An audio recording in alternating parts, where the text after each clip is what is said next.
Friends, welcome to my channel hello शिक्षक। आज ये हमारी मैथ्स पेडागोजी की 4th क्लास में जिसमें हम अपना यूनिट 1 यानी कि टॉपिक 1 गणित की प्रकृति यानी नेचर ऑफ मैथमेटिक्स को कवर कर रहे थे। और आपको बताया था कि हमारे जो टॉपिक के अंदर जो पॉइंट्स हैं हमें कौन कौन से कवर करने हैं, जिसमें हमने पढ़ लिया था कि गणित क्या है, उसकी परिभाषा क्या है और गणित की अच्छी पाठ्य पुस्तकों की विशेषताएं क्या होती हैं और विद्यार्थी केंद्रित और छात्र केंद्रित क्या होता है और आपके दोनों में अंतर क्या होता है और शिक्षक केंद्रित के दोष क्या होते हैं, क्यों हमें शिक्षा बाल केंद्रित रखनी चाहिए, इन सभी के बारे में हमने पढ़ा था। उसके बाद हमने पढ़ा था गणित की प्रकृति क्या है, जो हमारा मेन टॉपिक था। उसके बाद हमने गणित में सोच के प्रकार पढ़े थे, जिसमें गणित में अपसारी और अभिसारी का क्या प्रयोग होता है, किस तरह बच्चे सोचते हैं, कैसे क्वेश्चन मिलते हैं। हर टॉपिक के बाद हमने क्वेश्चन की प्रैक्टिस भी की थी। तो आज हमारे जो टॉपिक बच्चे हैं उन दोनों को कवर करके आपका यूनिट 1 यानी कि आपके मैथ्स की पेडागोजी के पार्ट 1 को हम यहाँ पे समाप्त करेंगे। तो यहाँ पे आपका जो टॉपिक रह गया वह है गणित पाठचर्या निर्माण के सिद्धांत क्या है और गणित शिक्षण को प्रभावित करने वाले कारक क्या क्या हैं। तो चलिए स्टार्ट करते हैं आज की अपनी क्लास। तो आपको अपने नोट्स में हेडिंग डालनी है गणित पाठचर्या निर्माण के सिद्धांत क्या हैं। तो गणित पाठचर्या यानी कि principle of designing curriculum in mathematics. तो गणित में व्याप्त बुराइयों तथा वर्तमान में समाज की आवश्यकताओं के विहीन विषय वस्तु का हटाकर छात्र अध्यापक समाज तथा देश की आवश्यकताओं के अनुकूल पाठचर्या का निर्माण निम्नलिखित बिंदुओं को ध्यान में रखकर किया जा सकता है। यानी कि हम जो पाठचर्या का निर्माण करते हैं ऐसा निर्माण करते हैं जो बच्चों को वास्तविक शिक्षा दे सके, यानी कि वह समाज में हो या उसके आसपास की चीजें हो या आपके अध्यापक के साथ जुड़ी चीजें हों या आपके खुद की निजी चीजें हों, उनसे जोड़कर आपको शिक्षा देना ही उसी बेस को हम मानकर अपना पाठचर्या तैयार करते हैं। और कौन से हमें बिंदु को ध्यान में रखना चाहिए, कौन से आपके क्वेश्चन से इंपॉर्टेंट पॉइंट आते हैं, इनको हम देख लेते हैं। तो सबसे पहला आपका है गणित का पाठचर्या छात्र केंद्रित होना चाहिए, यानी कि आपका बाल केंद्रित होना चाहिए, क्योंकि हम जो भी अपना पाठ्यक्रम बनाएंगे वो बच्चों के उस स्तर को सोचकर उसको ध्यान में रखकर बनाएंगे। अगर हमें बच्चों को ही नहीं समझ में आ रहा तो हमारे पाठचर्या बनाने का क्या फायदा है। इसलिए पाठचर्या लचीला होता है ताकि कैसे भी स्तर के बच्चे हों, चाहे वो निम्न स्तर के हों चाहे वो उच्च स्तर के हों, प्रतिभाशाली बच्चे हों, विशिष्ट हों या समान हों, कैसे भी बच्चे हों, सभी अपने समान अपनी स्तर के साथ वो सीख सके। उसके बाद आपका पाठचर्या जो हो वो क्रिया प्रधान होना चाहिए, यानी कि गतिविधि से जुड़ा होना चाहिए। बच्चे जब करते हैं, जब गतिविधि में भाग लेते हैं और सहयोग के साथ बच्चों के साथ मिलकर सीखते हैं तो बच्चे अधिक सीख पाते हैं। इसलिए आपका पाठ्यक्रम, आपका पाठचर्या पूछा जाए कैसा होना चाहिए तो क्रिया प्रधान होना चाहिए। उसके बाद कठिनाई के स्तर को ध्यान में रखना चाहिए, यानी कि आपके जो पाठ्यक्रम है उसका जो कठिनाई का स्तर है वो उस तरह होना चाहिए जिसमें सभी बच्चे भाग ले सके, सभी बच्चे अपने स्तर का इस्तेमाल कर सके। ना ही हमें ज़्यादा टफ रखना है ना ही बहुत इजी रखना है, इस तरह का लेवल रखना है जिसमें प्रतिभाशाली और समान बच्चे दोनों ही भाग ले सके। इसलिए आपका जो स्तर होना चाहिए उसको भी ध्यान में रखना चाहिए। उसके बाद आपका नेक्स्ट पॉइंट है व्यक्तिगत भिन्नताओं को ध्यान में रखना चाहिए, यानी कि हर बच्चा, आप सभी को पता है, विशिष्ट होता है। चाहे आपके घर पे हो, स्कूल में हो, समाज में हो, कहीं भी आप किसी से मिलते हैं तो आपको हर व्यक्ति, हर बच्चा अलग अलग दिखाई देता है। इसलिए हमें हर बच्चे के बारे में, हर व्यक्ति के बारे में, सबके बारे में सोच कर ही पाठ्यक्रम बनाना चाहिए, क्योंकि हर बच्चा अपनी सोच की समझ से समझता है और कुछ बच्चा धीरे समझता है, कोई तेज गति से समझता है। इसलिए हमें व्यक्तिगत भिन्नताओं को भी ध्यान में रखना चाहिए। उसके बाद विषय में सहसंबंध दर्शाना चाहिए, यानी कि जो विषय होना चाहिए उसमें आपस में कहीं ना कहीं मेल होना चाहिए। यानी कि अगर हम कोई सब्जेक्ट पढ़ रहे हैं तो उसका कहीं ना कहीं यूज होना चाहिए। ऐसा नहीं हमें एग्जाम को पास करने के लिए पढ़ लिया, हमने मैथ्स को पढ़ा, कल एग्जाम में पास हो गए, हमारा मैथ्स से काम खत्म हो गया, ऐसा तो नहीं होता है। आप मैथ्स नहीं भी पढ़ते हैं, छोटे होते तब भी कहीं ना कहीं आप गणित से जुड़े होते हैं, स्कूल जाते हैं, उसके पहले आप दुकान जाते हैं, आप छोटे होते हैं फिर भी आप शॉप पे पैसे देते हैं, कितने पैसे बचे हैं वापस लेते हैं। कहीं ना कहीं आपका गणित से बहुत पुराना संबंध होता है। इसी प्रकार से हमारा जो पाठ्यक्रम होता है वो भी हमारे जो निजी जिंदगी है, जो वास्तविक जिंदगी है, उससे भी जुड़ा होना चाहिए और हमारे बाकी सब्जेक्ट से भी जुड़ा होना चाहिए। जैसे आप फिजिक्स पढ़ते हैं, अपना ज्योग्राफी पढ़ते हैं, अगर ज्योग्राफी में आपको नंबर्स नहीं पता होंगे, कैसे बताएंगे अक्षांश क्या है, दक्षांश क्या है, कैसे किस रेखा पे क्या है। अगर आप विज्ञान नहीं पढ़ेंगे तो फिजिक्स में कैसे क्वेश्चन सॉल्व करेंगे, कैसे बताएंगे चीजों को। इसीलिए जो सब्जेक्ट होना चाहिए वो सहसंबंध होना चाहिए। उसके बाद उद्देश्यों को आवश्यकता अनुसार परिवर्तनीय बनाना, यानी कि जैसे हमें यूज़ करना है, जैसे हमारे लिए लाभदायक हो, उसी तरह हम उसको बदल भी सकें।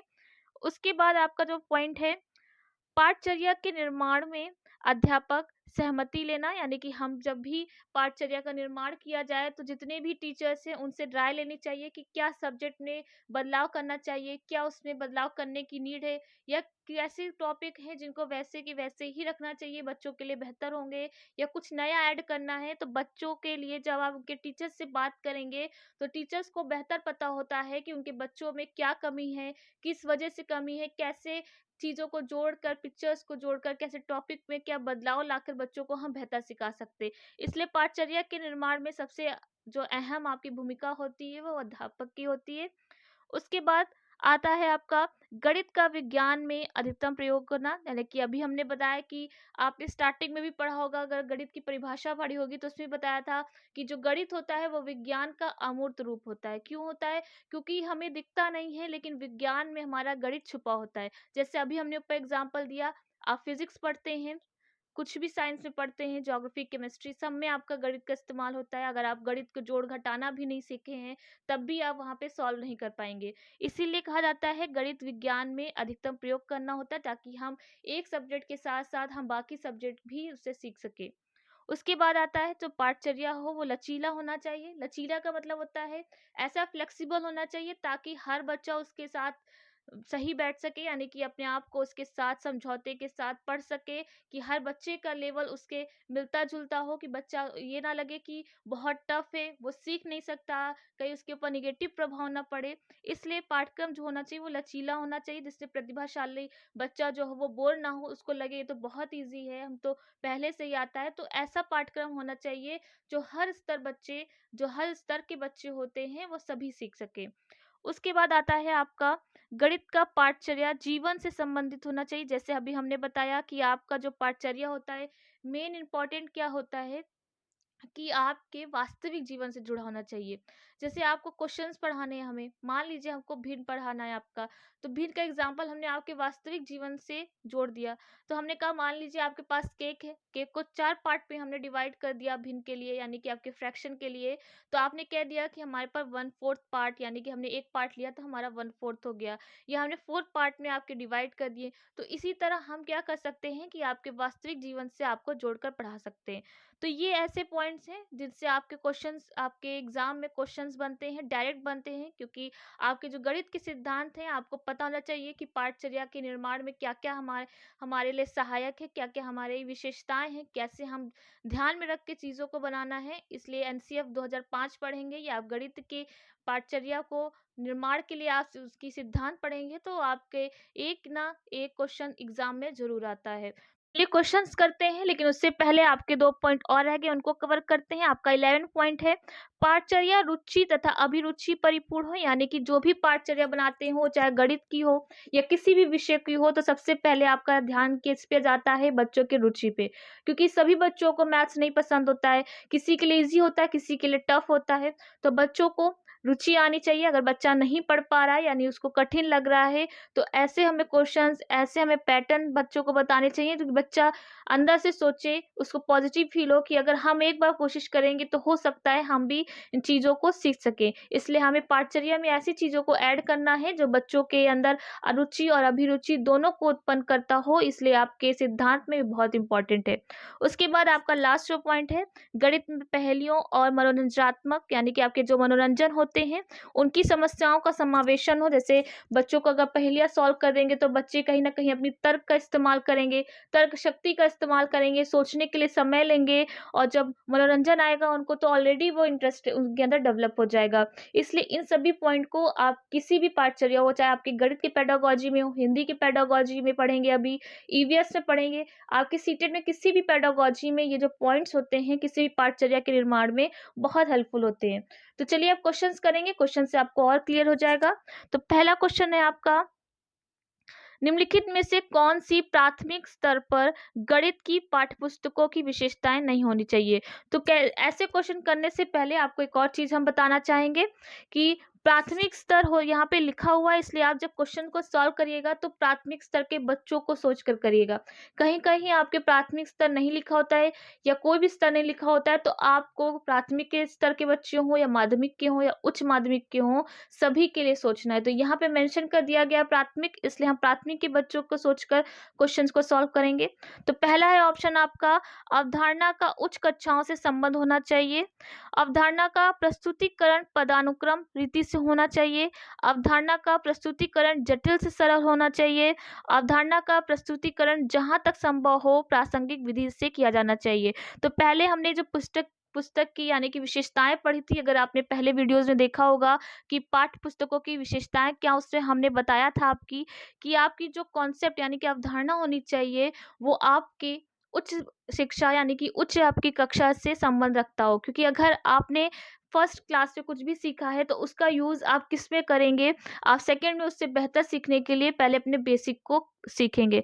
इसीलिए आपके कहीं ना कहीं संबंध होना चाहिए।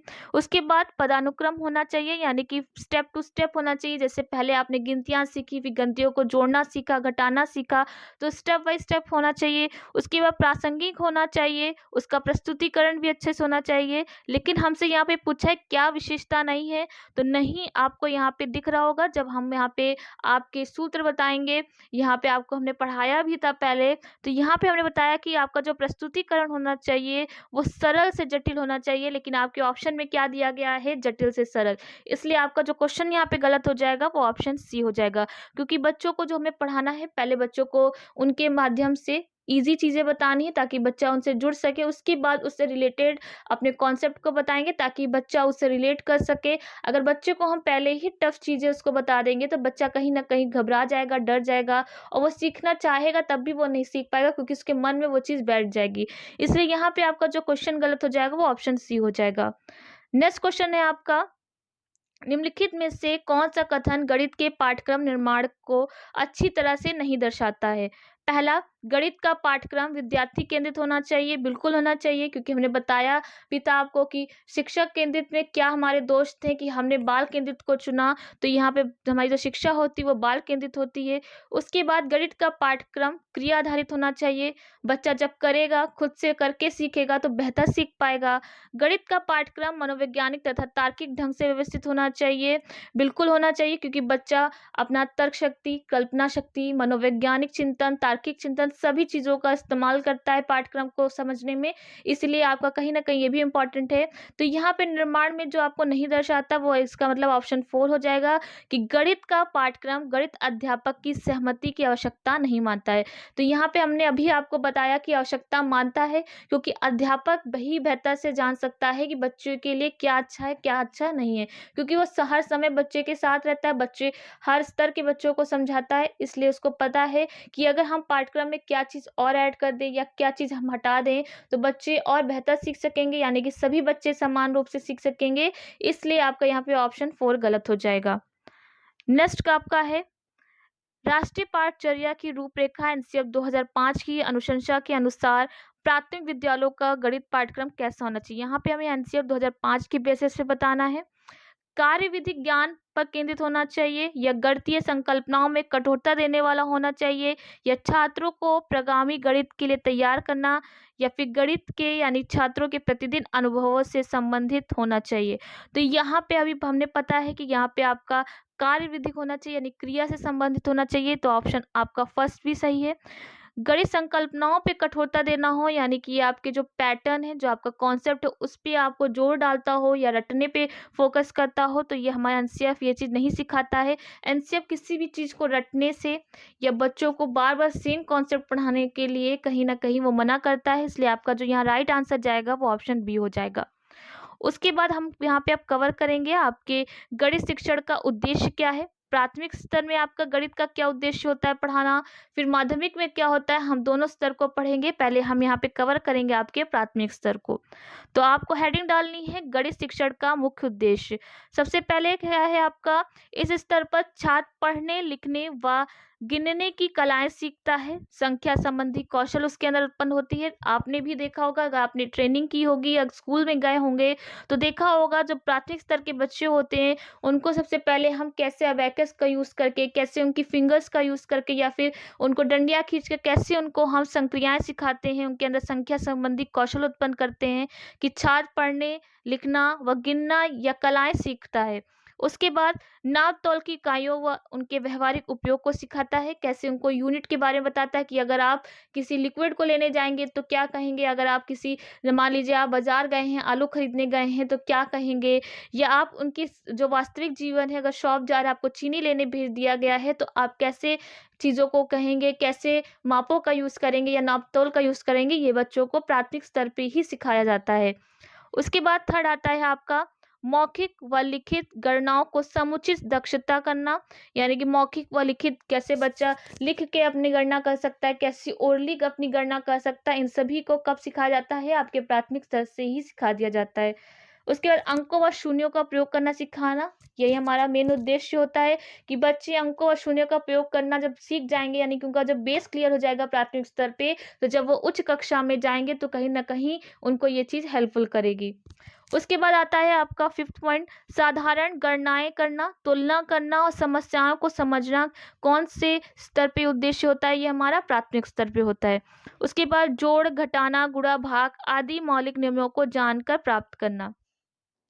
नेक्स्ट है आपका 7 पॉइंट, साधारण व दशमलव भिन्नों का ज्ञान प्राप्त करना, उचित व अनुचित भिन्नों का अंतर जानना और मूर्त से अमूर्त संक्रियाओं को सीखना। यानी कि बच्चों को हम जब सिखाते हैं, वो प्राथमिक स्तर के बच्चे को जब हम सिखाने बैठते हैं तो क्या करते हैं, उनको मूर्त चीज़ों से, मूर्त जो चीज़ें हमें दिखाई देती, जैसे कि मान लीजिए हमें नया कॉन्सेप्ट पढ़ाना है उनको, तो हम वो चीज़ों का एग्जाम्पल लेते हैं जो उन्होंने पहले अनुभव किया होता है या उन्होंने पहले कहीं शॉप पे या फिर कैसे बच्चे टॉफ़ी लेने गए हों, उनका एग्जाम्पल दे देते हैं। कैसे आप शॉपकीपर से बात करेंगे, कैसे आप उनको 10 रुपये देकर 6 रुपये का सामान लेके कितने रुपए वापस लेते हैं, या फिर हमको मॉडल दिखा देते हैं, उनके लिए हम टीएलएम बना के ले जाते हैं, कैसे हम मूर्त चीज़ों से उनको फिर अमूर्त, यानी कि उनके जो मेन टॉपिक आपका होता है उससे हम जोड़ते हैं। तो ये मेन उद्देश्य हमारे कौन से स्तर के होते हैं, तो आपसे पूछा जाए तो आप बताइएगा आपके प्राथमिक स्तर के होते हैं। उसके बाद हम यहाँ पे अब हमें कवर करना है आपके एनसीएफ के एक डेफिनेशन है जो बहुत ही इंपॉर्टेंट होती है आपके एग्जाम के मोटिव से, आपके गणित के पेडागोजी से। तो आपसे पूछा जाए कि एनसीएफ 2005 के अनुसार गणित के उद्देश्य क्या है, तो यहाँ पे बताइएगा कि विद्यालय कक्षा में गणित शिक्षण का मुख्य उद्देश्य छात्र एवं छात्राओं के सोच का गणितीयकरण करना।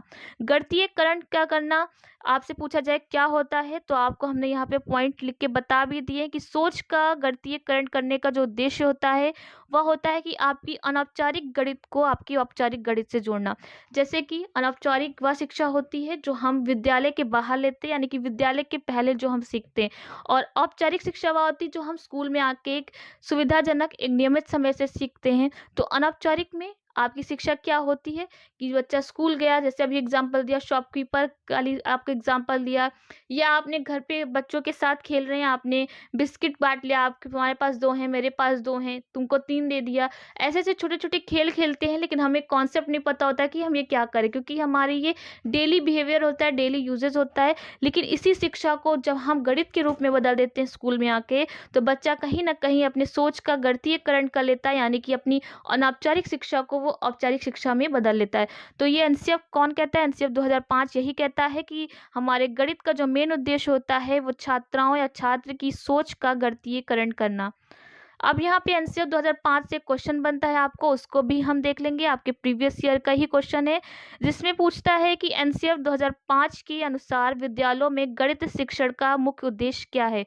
संख्या संबंधी कौशल का विकास करना, या समस्या संबंधी कौशल का विकास करना, या विश्लेषणात्मक योग्य का पोषित करना, या बच्चों के चिंतन प्रक्रिया का गणितीय करना। तो अभी हमने आपको डेफिनेशन पढ़ा दी, डेफिनेशन पढ़ के ही आपको क्लियर हो गया होगा कि आपके गणितीयकरण करना एनसीएफ 2005 कहता है। इसलिए यहाँ पे आपका जो राइट आंसर हो जाएगा वो हो जाएगा मेथडाइजेशन ऑफ थिंकिंग, यानी कि बच्चों की चिंतन प्रक्रिया का गणितीय करना 2005 एनसीएफ के अनुसार होता है। तो यहाँ पे राइट ऑप्शन आपका डी हो जाएगा। उसके बाद हमने यहाँ पे आपको गणितीय सोच बता भी दिया है। अब यहाँ पे आपका क्वेश्चन आ जाता है, एक और क्वेश्चन कर लेते हैं। राष्ट्रीय पाठचर्या की रूपरेखा यानी 2005 के अनुसार संख्याओं और उन पर संक्रियाएं, मात्राओं का मापन आदि का शिक्षण क्या कहलाता है। यहाँ पे आपको एनसीएफ 2005 की बताना है कि बच्चे जो संक्रियाएं सीखते हैं यानी कि जोड़ना, घटाना या गिनती सीखता है या मात्राओं का मापन करना सीखता है तो वह क्या उद्देश्य कहलाता है। यह गणित शिक्षण के उच्च उद्देश्यों को पूरा करता है। यह बच्चों की चिंतन प्रक्रिया की गणितीकरण के उद्देश्य को पूरा करता है। यह महत्वपूर्ण गणित शिक्षण के उद्देश्य को पूरा करता है। यह गणित शिक्षण के संकीर्ण उद्देश्य को पूरा करता है। तो अभी हमने बताया कि जब बच्चा इन सभी चीज़ों को सीखता है, अपनी अनौपचारिक शिक्षा को औपचारिक शिक्षा में बदलता है, तो बच्चा क्या करता है, अपनी सोच का गणितीयकरण करता है। तो यहाँ पे एनसीएफ के आपका जो डेफिनेशन थी उसी से भी आप आंसर यहाँ पे बता सकते हैं कि आपका जो राइट आंसर जाएगा वो बी हो जाएगा कि बच्चे की चिंतन प्रक्रिया के गणितीकरण के उद्देश्य को पूरा करना आपका ये शिक्षण होता है, इसलिए आपका राइट आंसर यहाँ पे बी हो जाएगा। आपका नेक्स्ट क्वेश्चन है, उच्च प्राथमिक स्तर पर गणित सीखने के लिए निम्नलिखित में से कौन सा विकल्प सबसे आवश्यक होता है। समस्या का हल कई बार करना, या फिर किसी समस्या को हल करने के लिए विभिन्न तरीकों को खोज करना, या सभी सूत्रों को याद कर लेना, या बोर्ड पर शिक्षक जो लिखता है उसे उसी ढंग से कॉपी करना। तो यहाँ पे आप देख रहे हैं, यहाँ पे आपसे क्या बोला है, उच्च शिक्षा यानी कि उच्च प्राथमिक स्तर का बताना है। तो उच्च प्राथमिक स्तर पर गणित सीखने के लिए कौन सा आपका सबसे आवश्यक है। तो समस्या को क्या आप कई बार हल कर लेंगे तो आपका कॉन्सेप्ट क्लियर हो जाएगा, बिल्कुल नहीं होगा। उसके बाद किसी भी सूत्र को याद कर लेंगे तो आपको पता है एनसीएफ 2005 हमें रटने पे बंद करता है यानी कि हमें रोकता है, इसलिए आपका ऑप्शन थर्ड भी गलत हो जाएगा। बोर्ड पर शिक्षक जो लिखता है उसे कॉपी कर लेने से ही आपकी शिक्षण पूरी हो जाती है, तो ये भी संभव नहीं है। तो यहाँ पे हमारा जो उस शिक्षक के लिए आवश्यक है वह आपका है ऑप्शन टू, यानी कि किसी समस्या को हल करने के लिए विभिन्न तरीकों की खोज करना। जैसे आपको क्लास में बताया भी था कि अपसारी कैसे गणित में उपयोगी होता है, कैसे बच्चा एक ही क्वेश्चन को कई तरीकों से करता है, कैसे कई मेथड से करता है, अपनी सोच अपने तर्क से बेहतर करता है। तो यहाँ पे आपका जो राइट आंसर जाएगा टू जाएगा। तो आपसे अगर पूछा जाए कि यानी कि माध्यमिक या फिर उच्च स्तर पर बच्चों के जो गणित के उद्देश्य होते हैं क्या होते हैं, तो यहाँ पे कुछ पॉइंट्स हैं तो आपको बता देते हैं, ताकि अगर आपसे प्राथमिक की जगह अगर आपसे उच्च भी पूछ लिया जाए या माध्यमिक पूछ लिया जाए तो आपको ये 3 से 4 पॉइंट्स आपको याद रखने हैं। तो यहाँ पे आपको अब हेडिंग डालनी है कि गणित शिक्षण के उद्देश्य यानी कि माध्यमिक स्तर पे हो या फिर आपका उच्च स्तर पे हो तो क्या होता है गणित का उद्देश्य। पहला होता है विश्लेषणात्मक योग्यता को पोषित करना। विश्लेषण क्या होता है कि हम क्या करते हैं, जो चीज़ों को हम सीख के आए हैं उनको हम छोटे छोटे भाग में बांट के फिर डीप उसको और बेहतर तरीके से पढ़ते हैं। यानी कि जैसे कोई कॉन्सेप्ट है, उस कॉन्सेप्ट को भी और हम अंदर उसके तरीकों को फैला के यानी कि उसके छोटे छोटे पार्ट को भी समझते हैं कि कैसे आया, कहाँ से आया, क्यों आया। उसके बाद आता है परिकलन संबंधी कौशल, यानी कि आपके जो कॉन्सेप्ट हैं उनको कैसे हमने इस्तेमाल किया, उन्हीं कॉन्सेप्ट को हमने कैसे यूज़ करके हमने अपनी उस शिक्षा में और अच्छे लेवल के क्वेश्चंस को किया, मेथड को किया। और समस्या समाधान कौशल में दक्षता, यानी कि हम क्वेश्चंस को किस तरीके से सॉल्व कर सकते हैं, यानी कि हमारा जो पहले मेथड था उसमें और कितना हम बेहतर करते हैं। क्योंकि कहीं ना कहीं जो आप उच्च शिक्षा होती है उसमें आपके तरीका, आपके सोच की थिंकिंग और आपका जो करने का तरीका होता है वो सब कुछ बदल जाता है, लेकिन आपका जो बेस होता है, आप जो प्राथमिक स्तर पे सीख के आते हैं वही आपके लिए मदद करता है। और अमूर्त से मूर्त धारणा का विकास होता है, यानी कि हम जो प्राथमिक स्तर में मूर्त से अमूर्त की ओर जा रहे थे वही हम जब उच्च में आएंगे तो अमूर्त से मूर्त में आएंगे। यानी कि पहले हम चीज़ों को पढ़ लेंगे, फिर उनके पार्ट्स को डिवाइड करके हम समझेंगे कि क्या, कैसे, कहाँ से आया, क्यों आया, क्या उसका यूज़ है, इन चीज़ों को पढ़ते हैं। तो अगर आपसे उच्च पूछा जाए या माध्यमिक पूछा जाए तो आप 4 पॉइंट्स याद रखिएगा। आपके ऑप्शन में अगर कोई क्वेश्चन बनता है कि आपके उद्देश्य क्या है, क्या नहीं आए, तो आपको अगर ये पॉइंट्स पता होंगे तो आपको डायरेक्ट आप यहाँ से सॉल्व कर लेंगे। उसके बाद आपका जो टॉपिक का लास्ट टॉपिक है उसको यहाँ पे कवर करेंगे, फिर आपका टॉपिक 1 जो आपका गणित की प्रकृति वो खत्म हो जाएगा। फिर नेक्स्ट क्लास से आपके टॉपिक 2 स्टार्ट करेंगे। इसी तरह के आपके पूरी हम पेडागोजी पढ़ा देंगे, इतने डीप पढ़ा देंगे कि अब तो बेहतरीन तरीके से पढ़ा देंगे कि अगर आप एक भी बार पढ़ लेंगे और फिर आप पेडागोजी सॉल्व करेंगे तो आपका कॉन्सेप्ट एकदम क्लियर हो जाएगा। तो आज का हमारा जो लास्ट टॉपिक है वह है आपका गणित शिक्षण को प्रभावित करने वाले कारक क्या हैं। तो गणित शिक्षण को प्रभावित करने वाले कारक 3 होते हैं। वो क्या होते हैं हम आपको समझा देते हैं, आपको इतना डीप में पढ़ने की ज़रूरत नहीं है, लेकिन आपको पॉइंट्स पता होने चाहिए, क्योंकि आपसे डायरेक्ट पॉइंट्स आपसे क्वेश्चन पूछ लेता है कि निम्नलिखित में से कौन से ऐसे कारक हैं जो आपकी गणित शिक्षण को प्रभावित करते हैं। आपको ये पॉइंट्स दे देंगे 3 और 4 दूसरा दे देंगे, फिर आपको नहीं है कौन सा आपको बताना है, या फिर आपको क्वेश्चन दे देंगे कि गणित शिक्षण की प्रभावित करने वाला कौन सा कारक है। आपको इन 3 में से एक कारक दे देंगे और 3 आपके ऑप्शन अलग होंगे, तो आपको चूज करके बताना है। तो यहाँ पे पहला पॉइंट जो आपका है वह है विषय वस्तु संबंधी कारक। विषय संबंधी कारक यानी कि अगर आपको विषय के बारे में ज़्यादा पता है, जब तक आपका कॉन्सेप्ट नहीं क्लियर होगा तो कैसे आप बता सकेंगे कि आप कैसे बेहतर सीख पा रहे हैं।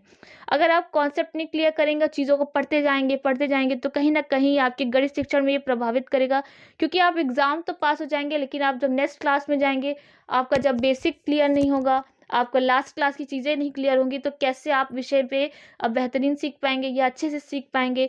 इसलिए विषय वस्तु संबंधी कारक आता है। उसके बाद अध्यापक संबंधी कारक कैसे आता है। बच्चा जब आप क्लास में एब्सेंट होता है और टीचर बहुत अनुभवी टीचर होता है, मान लीजिए उसको बहुत ज्ञान है, पढ़ा तो रहा है लेकिन क्लास में बच्चे ही नहीं है, या फिर बच्चा जो कमज़ोर है वो आ नहीं रहा है, तो बच्चा अगर नहीं सीखेगा तो कहीं ना कहीं अध्यापक संबंधी कारक आएगा। उससे बच्चे की तो गलती नहीं होती है, उससे टीचर्स की गलती हो जाती है, तो यहाँ पे अध्यापक संबंधी कारक भी होता है। छात्र संबंधी कारक ये होता है कि बच्चा सीख रहा है लेकिन चीज़ों को ध्यान नहीं दे रहा, अच्छे से सीखना नहीं चाह रहा है। वो मेहनत तो कर रहा है लेकिन वो उतना मेहनत नहीं कर रहा, क्योंकि उसको पता है अपनी चीज़ों पे उसको दूसरों से ज़्यादा मेहनत करनी है। तो अगर वो लापरवाही करता है तो यहाँ पे कि कौन कारक होता है, कौन प्रभावित करेगा, तो यहाँ पे छात्र प्रभावित करेगा। तो यहाँ पे सिर्फ आपको 3 पॉइंट्स याद रखने हैं। एक आपका विषय वस्तु संबंधी कारक होता है, दूसरा आपका होता है अध्यापक संबंधी कारक जो प्रभावित करता है, और तीसरा आपका छात्र संबंधित कारक प्रभावित करता है। तो यहाँ पे हमने आपके टॉपिक 1 में पहले ही आपको क्लियर कर दिया था कि हमें कितने पॉइंट्स पढ़ने हैं, ताकि आपको पता रहे कि हमारे टॉपिक से क्या क्या क्वेश्चंस बनते हैं। तो हमने यहाँ पे आपके 8 पॉइंट्स आपकी 4 वीडियो में हमने कवर कर दिया है। इससे अच्छे नोट्स आपको मुझे नहीं लगता है कोई इतना डीप में इतने डिटेल में कोई पढ़ाएगा, क्योंकि हमने आपके लिए प्रॉपर एक एक टॉपिक को पहले देखा है, समझा है उनको, फिर कैसे बच्चों को पढ़ाना है, आपके लिए पॉइंट्स अलग किए हैं कि ताकि आप किस तरह से पहले अगर पहली बार पढ़ रहे हैं या फिर आप दोबारा पढ़ना चाह रहे हैं तो कैसे आपको पता होना चाहिए कि इस टॉपिक के अंदर क्या क्या आता है। उसके बाद फिर हमने आपको बताया है कि हमारा जो टॉपिक है सिलेबस है क्या क्या पढ़ना है। उसके अंदर हमें 8 यूनिट पढ़नी है, जिसमें से हमारी जो पहली यूनिट थी गणित की प्रकृति हमने पढ़ लिया है। अब नेक्स्ट क्लास में अपनी सेकेंड यूनिट स्टार्ट करेंगे कि आपके पाठचर्या में आपके गणित का स्थान क्या होना चाहिए, इसके बारे में पढ़ेंगे। और फिर अपने नेक्स्ट यूनिट यानी गणित की भाषा, उसके सिद्धांत के बारे में पढ़ेंगे। तो आपके एग्जाम से पहले आपको हम इतना अच्छा आपके अगर गणित से डरते भी हैं ना, तो आपका सारा डर खत्म हो जाएगा। बस आपको क्या करना है, चैनल से जुड़े रहना है, लाइक कमेंट शेयर करना ना भूलिएगा। अगर आपको वीडियो अच्छा लगा हो तो कमेंट बॉक्स में जरूर बताइएगा। आज के लिए आपको थैंक यू।